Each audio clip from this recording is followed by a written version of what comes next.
그리스도의 부활이 주는 의미가 무엇입니까? 오늘은 여기에 대해서 세 가지를 같이 살펴보고 오늘은 나누겠습니다. 첫 번째, 부활은 역사적인 사건인 동시에 개인의 실존적인 체험입니다. 먼저 부활은 2000년 전에 일어난 역사적인 사건입니다. 부활은 사람이 지어낸 이야기도 아니고 신화도 아닙니다. 부활은 전설의 고향에 나오는 이야기처럼 사람이 지어낸 이야기가 아닙니다. 그리스 신화에 나오는 것처럼 아주 뛰어난 문필가가 지어낸 작품도 아닙니다. 부활은 어느 누구도 부인할 수 없는 엄연하고도 확실한 역사적인 사건입니다. 여기 성경에 있는 것처럼 예수님의 부활을 체험한 많은 증인이 있습니다. 베드로를 비롯한 12사도가 다 예수님의 부활을 체험을 했습니다. 예수님은 도마가 없을 때, 10사도가 있을 때 나타났습니다. 나중에 도마가 들어왔습니다. 제자들이 도마에게 얘기했습니다. 흥분된 목소리로 도마에게 얘기했습니다. 이보게 예수님이 부활하셨네, 살아나셨네, 우리 가운데 나타나셨네. 도마는 그 말을 듣고 즉시로 질문을 했습니다. 당신들이 예수님이 못자국 없는 손에 손가락을 넣어봤느냐?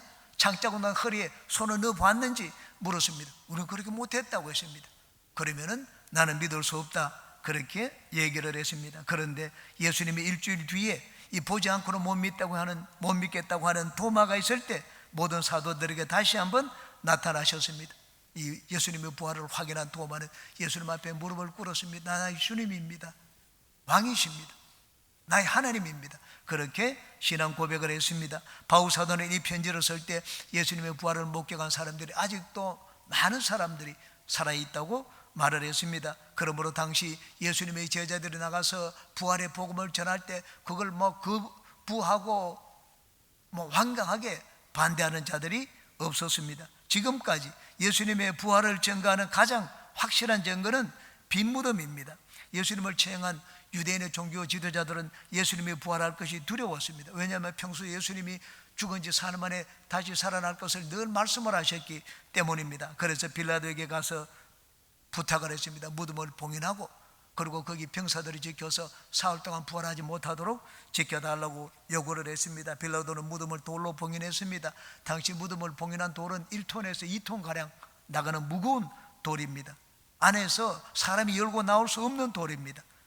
경비병들은 누구도 얼씬 못하게 사흘 동안 무덤을 철저하게 지켰습니다. 그런데 이 모든 대책들은 예수님의 부활을 막지를 못했습니다. 그래서 지금까지 그 무덤은 비어 있습니다.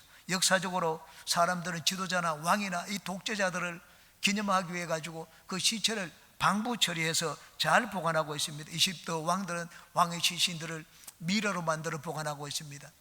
레닌이나 스탈린, 중국의 모택동, 김일성 같은 자들은 시신을 지금도 방부 처리를 해서 보관하고 있습니다. 석가모니도 죽어서 시신을 남겼습니다. 그 시신을 화장하니 사리가 8가마 4마리 나왔다는 기록이 있습니다. 그런데 오직 예수님은 무덤을 남기지 않으셨습니다. 부활하셨기 때문입니다. 예수님의 부활은 역사적인 사건일 뿐만 아니라 그 후에 그를 믿는 모든 사람들이 실존적으로, 현재적으로 체험할 수 있는 사건이 되었습니다. 역사적인 사건은 딱 한 번만 일어납니다. 그런데 실존적인 사건은 그렇지 않습니다. 어느 시대 모든 사람이 누구든지 체험할 수 있는 사건이 실존적인 체험입니다. 예수님이 부활하여 영원히 살아계신다면 예수님은 언제든지 나타나실 수가 있습니다. 예수님이 부활하여 어디서든지 계신다면 예수님은 어느 곳에서나 나타나실 수가 있습니다. 예수님은 다메섹으로 가는 바울사도에게 친히 나타나셨습니다. 부활의 예수님을 만난 뒤 바울사도는 부활하신 주님의 광채에 눈이 멀고 말았습니다. 저도 부활하신 예수님을 버스 안에서 개인적으로 만나는 체험을 했습니다. 저희 아내는 오살리 기도원에서 기도하다가 예수님이 십자가에서 살아서 내려오셔서 저희 아내에게 내려오시는 그 환상을 보았습니다. 오늘날도 예수님을 믿는 많은 사람들이 예수님과 대화를 하며 삽니다. 그럼 부활하신 예수님이 그 마음속에 실존적으로 살아계시기 때문입니다. 성경은 말씀을 합니다. 계시록 3장 20절입니다. 볼지어다 내가 문 밖에 서서 두드리노니 누구든지 내 음성을 듣고 문을 열면 내가 그에게로 들어가 그와 더불어 먹고 그도 나와 더불어 먹으리라고 말씀을 했습니다. 2000년 전에 부활하신 예수님은 지금은 어디서나 계십니다. 누구든지 부활하신 그 예수님을 마음에 모셔드리면 그 부활의 예수님이 내 안에 살아계신 것을 내가 경험하고 확신할 수가 있습니다. 오늘은 부활주일입니다. 부활주일은 역사적으로 부활하신 예수님을 기념하기 위한 날이 아닙니다. 현충일을 기념하고 한글날을 기념하고 석가탄신일을 기념하는 그런 기념하는 날과 같은 절기가 아닙니다. 부활주일은 나에게 부활신앙을 주신 우리 예수님께 감사하는 날입니다. 부활신앙이란 이 부활하신 주님과 함께 늘 같이 사는 것을 말합니다. 어느 교회 목사님이 어느 주일 예배 주보에 부활에 관한 찬송을 많이 실었습니다. 그리고는 인쇄소에 보냈습니다. 그랬더니 인쇄공이 주보 원고를 받아보고는 이 목사님에게 전화를 했습니다. 아니요, 내일이 부활주일도 아닌데 보니까는 부활에 관한 찬송이 많이 있는데요, 이 잘못 보내신 거 아닙니까?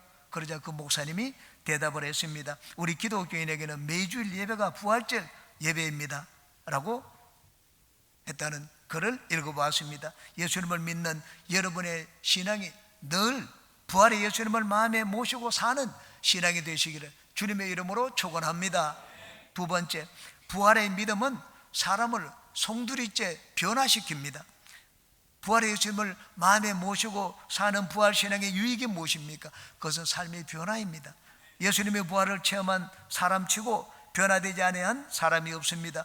예수님의 제자들이 뛰어난 제자들이 된 것은 그리스도의 부활을 체험했기 때문입니다. 엠마오로 가는 두 제자는 예수님의 십자가에 달려 돌아가시는 것을 보고 마음에 실망했습니다. 허탈한 마음을 가지고 고향으로 돌아가고 있었습니다. 그때 예수님이 그들 가운데 나타났습니다. 그들은 눈이 감겨서 그 예수님이 부활하신 예수님인지 몰랐습니다. 예수님이 그들에게 성경을 가르쳐 주시고 기도를 해 주시자 그들의 영의 눈이 떠졌습니다. 예수님을 탁 알아채고는 예수님을 잡으려고 하니까 예수님이 온데간데 없이 사라졌습니다. 그들은 엠마오에서 예루살렘으로 다시 돌아갔습니다. 돌아가서 많은 제자들에게 예수님의 부활을 전개했습니다. 부활의 예수님을 만난 뒤 가장 강력한 변화를 체험한 자는 바울 사도입니다. 바울 사도는 원래 예수님을 비방하고 기독교인들을 박해하고 교회를 회파하는 자였습니다. 그런데 다메섹 도상에서 부활의 예수님을 만났습니다. 그때도 예수 믿는 자들을 잡아 가두기 위해서 공문을 가지고 가는 길이었습니다. 그런데 그가 부활의 예수님을 만난 뒤 그 인생이 180도로 바뀌었습니다. 율법을 자기 인생의 최고의 가치로 여기던 자가 율법을 배설물처럼 버렸습니다. 이 율법을 배우기 위하여 바울 사도는 어릴 때부터 자기 집을 떠났습니다. 비싼 돈을 들여가지고 조기 유학을 했습니다. 다소가 고향이지만 예루살렘으로 가서 당시 최고의 명문 학파라고 하는 힐렐 학파의 최고의 스승 가말리엘의 문화에서 배웠습니다. 오늘날 마치 영어 조기 교육을 시키기 위해 가지고 부모들이 기르기 가족이 되면서까지 어머니가 자녀들을 데리고 미국으로 또 영어권 나라에 가서 삽니다. 바울 사도가 바로 그런 삶을 살았습니다. 그런데 이런 바울이 부활의 예수님을 만난 뒤 율법을 배설물처럼 버렸습니다. 삶의 방향이 180도로 바뀌었습니다. 이전에는 세상에서 잘 되고 세상에서 이름을 내고 성공하고 출세하기 위해서 길을 걸어갔지만 예수님을 만나고 난 다음에는 모든 것을 버렸습니다. 주님을 위하여 목숨을 바치는 그런 삶을 살았습니다. 어떻게 그런 삶을 살 수가 있습니까? 참된 가치를 발견했기 때문입니다. 땅의 것을 바라보다가 하늘나라를 보았기 때문입니다. 선한 목자 교회를 담임하는 유기성 목사님이 쓴 책 나는 죽고 예수로 사는 사람이라는 책에 나오는 내용입니다. 이분의 셋째 동생은 의사입니다. 그런데 어느 날 갑자기 은혜를 입었습니다. 그래서 의사 생활을 그만두고 선교사로 나가겠다고 했습니다. 형에게 와서 선교사로 모든 가족이 선교사로 훈련받으러 가는데 기도해 달라고 했습니다. 이 목사님은 이 셋째 동생을 위해서 선교사로 훈련받기 위해서 외국으로 떠나는 가족을 위해서 기도를 해 주었습니다. 기도가 하면서 속으로 의문이 생겼습니다. 의사로 살면 모든 것이 부족함이 없을 텐데 왜 의사를 버리고 선교사가 되려고 할까? 마음에 의문이 생겼습니다. 그 의문을 갖자 즉시로 예수님이 그 목사님에게 대답을 해 주셨습니다. 이렇게 말씀을 해 주셨습니다. 네 동생은 나의 나라를 보았다. 참된 것을 깨닫고 진정으로 가치 있는 것이 무엇인지를 보게 되면 지금 현재 내가 붙들고 있던 것을 촉에같이 놓을 수가 있습니다. 지난 금요일에 우리 장은영 목사님과 점심을 먹으면서 잠깐 얘기를 나누었습니다.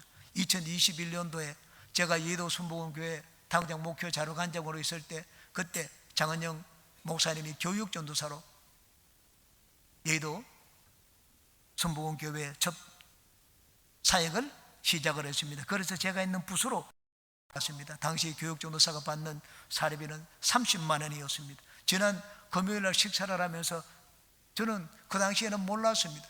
어떻게 교육전도사가 되었는지 그 얘기를 하는 걸 들었습니다. 자기는 당시 회사에 다니고 있었는데 300만 원을 받았다고 했습니다. 그런데 주님을 위해서, 주님의 일을 하기 위해서 그 300만 원 받는 직장을 버리고 30만 원을 받으면서 예도 선보원교회에서 들어와서 일을 하게 되었다는 말을 들었습니다. 잠깐 동안 가슴이 뭉클했습니다. 어떻게 그런 결정을 내리고 그런 행동을 할 수가 있습니까? 진정으로 가치 있는 것을 발견했기 때문입니다. 성경은 말씀을 합니다. 마태복음 13장입니다. 천국은 마치 밭에 감추인 보화와 같으니 사람이 이를 발견한 후 숨겨두고 기뻐하며 돌아가서 자기의 소유를 다 팔아 그 밭을 사느니라.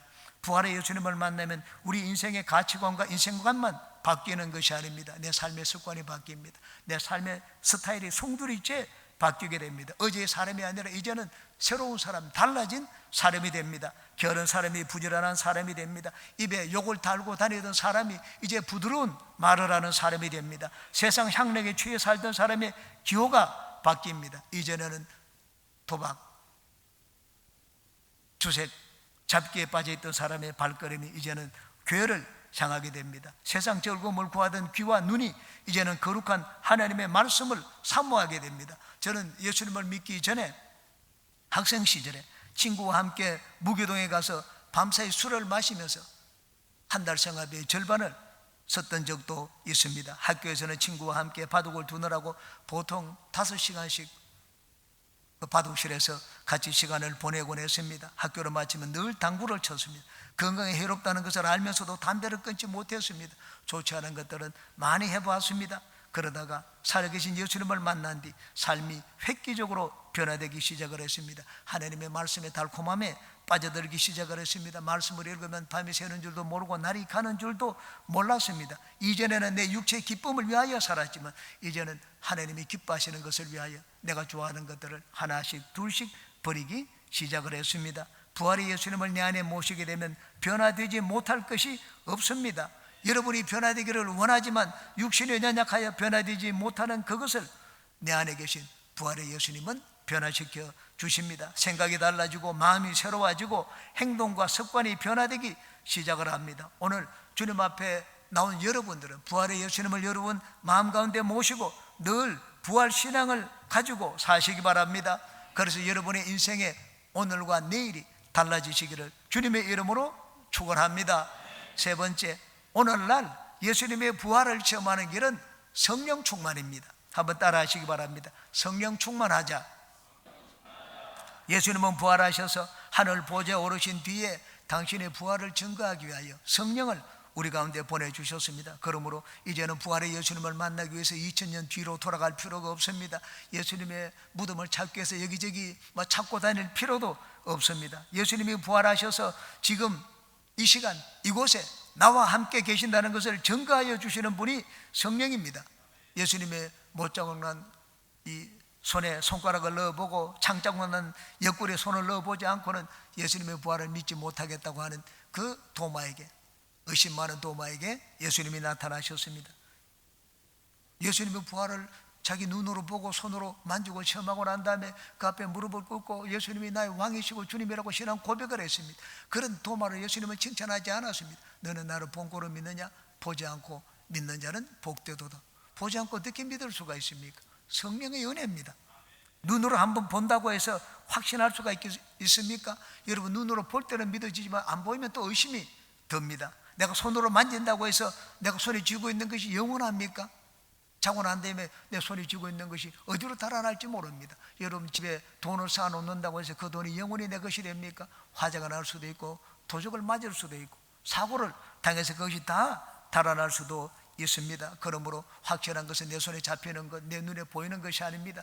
안 보이는 것이 오히려 확실하고 영원한 것입니다. 실제하는 것은 내 육체가 아니라 눈에 보이지 않는 나의 영혼입니다. 우리 육체는 100년 살다가 썩어지고 맙니다. 흙으로 돌아가고 맙니다. 나에게 나라고 할 수 있는 것은 무엇입니까? 육체가 아니라 영혼입니다. 여기 사각형 종이가 있습니다. 이 종이는 불태면 없어지고 사라지고 맙니다. 그런데 사각형, 이 종이를 이루고 있는 사각형은 사라지지 않습니다. 사각형은 내 생각 속에 있고 내 관념 속에 있습니다. 확실히 존재하는 것, 영원히 시간이 지나도 변하지 않는 것은 물질이 아닙니다. 물질은 전부 다 변하고 없어집니다.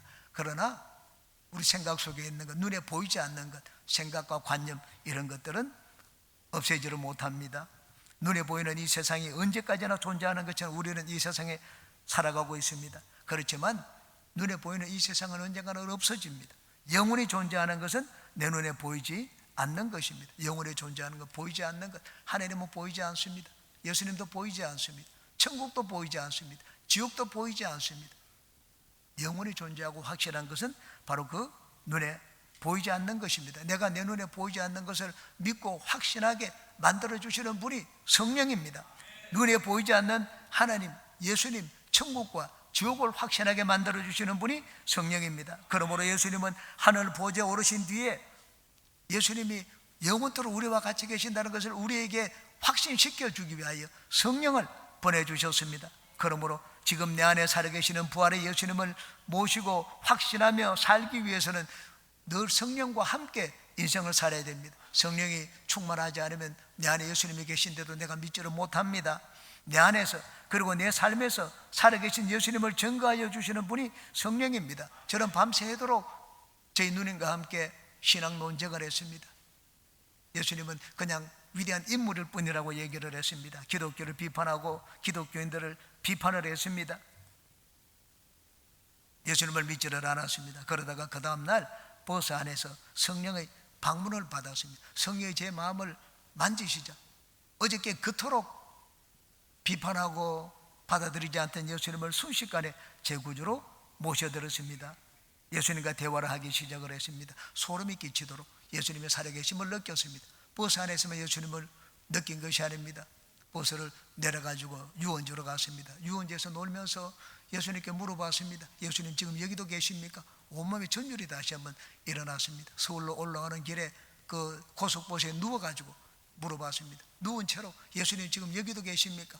여전히 온몸에 전율이 일어나는 체험을 했습니다. 예수님은 어디나 계신다는 것을 저에게 보여주었습니다. 그렇지만 당시에는 저는 예수님은 어디서나 계시지만 제 안에 계신 것을 알지를 못했습니다. 다음 주일날 저는 교회에 나갔습니다. 예수님을 구주로 모셔드렸습니다. 그리고 오늘 신앙생활을 시작을 했습니다. 점점 시간이 지나자 예수님은 내 바깥에 어디서나 계신 그 예수님뿐만 아니라 내 안에도 계신다는 것을 깨닫게 되었습니다. 내가 언제 어느 곳에 있든지 내가 있는 그곳에 예수님이 나와 함께 하신다는 것을 알게 되었습니다. 내 안에 예수님이 계시고 그 부활하셔서 하늘과 땅의 모든 군세를 가지신 예수님이 나하고 같이 계신데 이제는 겁이 날 것이 없었습니다. 예수님을 믿었지만 당시 저는 몸에 부적을 지니고 있었습니다. 그걸 떼면 죽는다고 했기 때문에. 그렇지만 예수님이 내 안에 계신다는 것을 확신하고 난 다음에 부적을 가지고 마당에 나가서 불태웠습니다. 내가 언제 사고로 죽을지도 모르지만 예수님이 내 안에 계시기 때문에 내가 죽어도 예수님이 나와 함께 계신다. 어디서든지 예수님이 나와 함께 계신다는 확신이 생기자 죽는 것도 두렵지가 않았습니다. 예수님은 하늘 보좌에 오르셔서 우리에게 성령을 보내주셨습니다. 무엇을 위해서, 누구를 위하여 보내주셨습니까? 예수님을 위하여 보내주셨습니다. 요한복음 16장입니다. 그러나 진리의 성령이 오시면 그가 너희를 모든 진리 가운데로 인도하시리니 그가 스스로 말하지 않고 오직 들은 것을 말하며 장래 일을 너희에게 알리시리라. 그가 내 영광을 나타내리니 내 것을 가지고 너희에게 알리시겠습니다. 예수님을 증거하기 위해서, 예수님의 영광을 나타내기 위하여 우리 가운데 오신 분이 성령입니다. 그러므로 우리가 예수님을 더 깊이 알기 원하면 성령을 가까이 모셔야 됩니다. 예수님을 믿고 성령과 함께 인생을 사시는 분들마다 부활이 여러분의 인생에 힘이 되고 장차 천국의 소망이 되시기를 주님의 이름으로 축원합니다.